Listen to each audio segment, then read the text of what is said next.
The RCRs fought a bitter battle against the odds. Although they came close to being surrounded, skillful leadership and experience helped them avert disaster. In the end, they suffered 31 casualties, including 6 killed. It made us a fighting battalion, and also it tested the mettle of the men and the leadership, which, taking everything into consideration, was really excellent. We were ready for war, and we couldn't have been as ready for war unless we'd gone through this.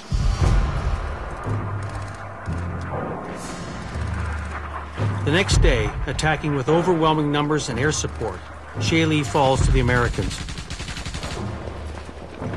And over the next month, the UN forces continue to push back an exhausted Chinese army. In July 1951, the Chinese surprised the UN by requesting peace talks. It now appears that the Korean War may soon be over.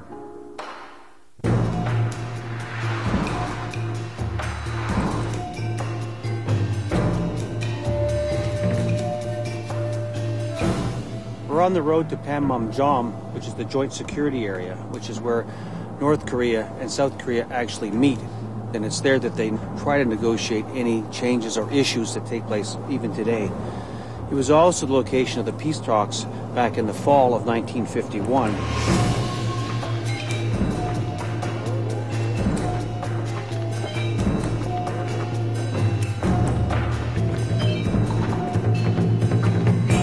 So it's just further on down the road, but it's right in the demilitarized zone. So as we go along, you go through stages of militarization. And as we get closer, you can see more gun emplacements, more soldiers, and more barbed wire, because you're really getting now back into what is a war zone.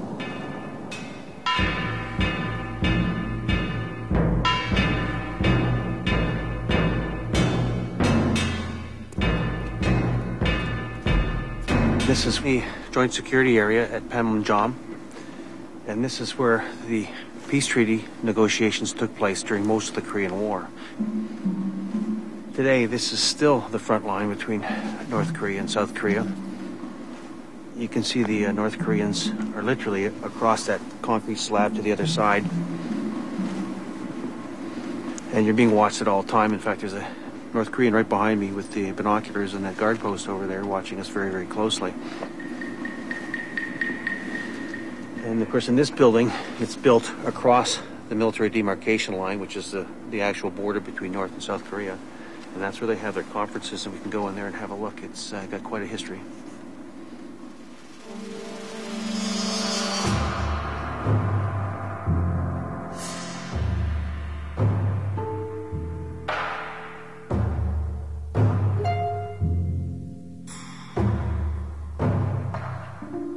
This building is used for negotiations between the North and the South, Americans and the joint security agencies, and the communists. And of course, what's unique about this building is it's built right along the border between North and South Korea. This table marks the line. The set of microphones along here is the border, and I'm now in North Korea. There's a lot of problems in these negotiations. There's a lot of little propaganda pieces being used all the time. You'll often see North Korean soldiers peering through the windows and making certain types of gestures like this.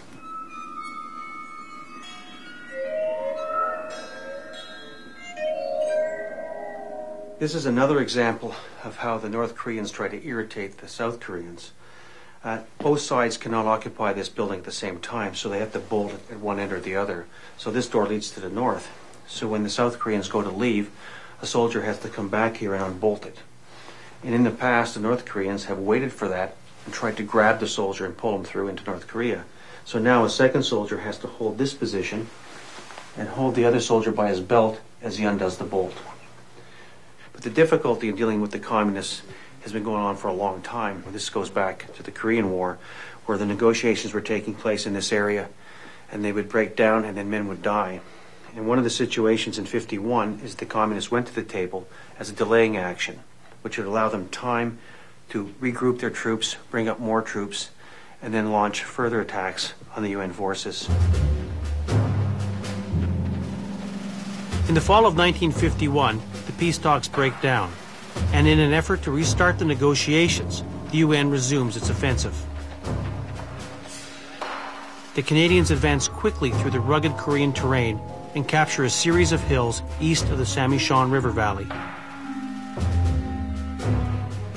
The responsibility of holding the strategically important Hill 187 goes to the 2nd RCRs.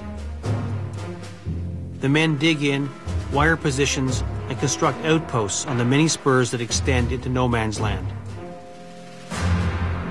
The most exposed outpost is the Sangok, only 800 meters from the Chinese lines. Okay, so what I'm thinking of is down here. Take the binoculars. We'll look it out on the map. See the saddle? That's right. Yes. No, I think you've got it. No, that's it. That's it. My God, amazing. Outside of the fact you got a bit more vegetation, looks not a lot different than we did then. They wanted the outpost manned by the most experienced platoons, and that one happened to be mine. And that's my birthday, 2nd of November, and I saved a few quarts of beer, and I brought my section commander, my corporals in, and they wished me a happy birthday.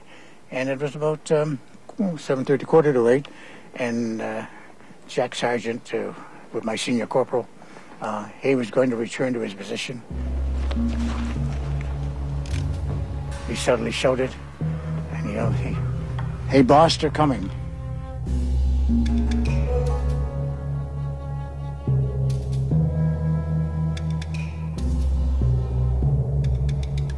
We could hear some movement up towards the wire. And suddenly a voice shouted out in absolutely perfect English, "Canada boy, tonight you die."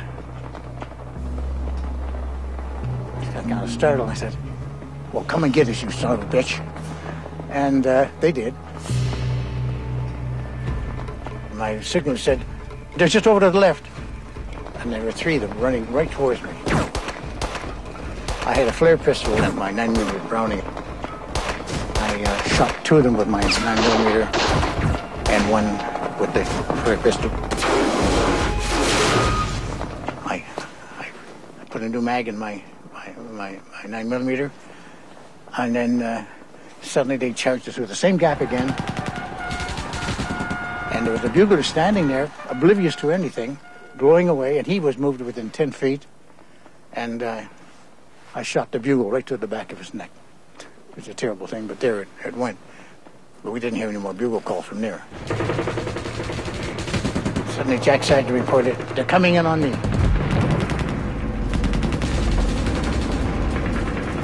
They blew a gap from between 6 and 8 feet wide, and then they charged. Eddie Bauer, a Bren gunner, just sat there and ta-ta-ta-ta-ta-ta-ta-ta-ta. And he filled that effort, and he just kept shooting until it was still. There was a lot of shouting and screaming, and so that stopped that particular attack. By this time, I was getting a report of casualties, wounded here, wounded there. I remember I had 28 men. So by this time, I had about 10 casualties. We didn't know it until after, but we were being hit by a full battalion of Chinese. That's, anywhere between 800 and 900 men.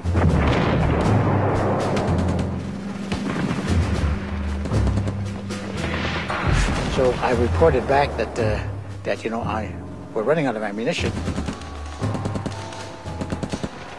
And I said, it's going to be hard, it's going to be difficult.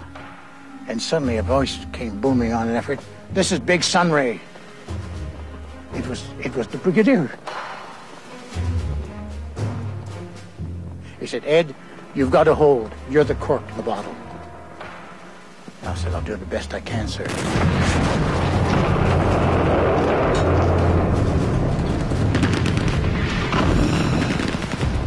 I reported back. I said, "I have nothing left. Most of my wire was gone. We won't stop the next one. We just can't." Middleman said, "Do you think you can get out?" I said, "I won't leave without my wounded. Because you boxed me out with artillery."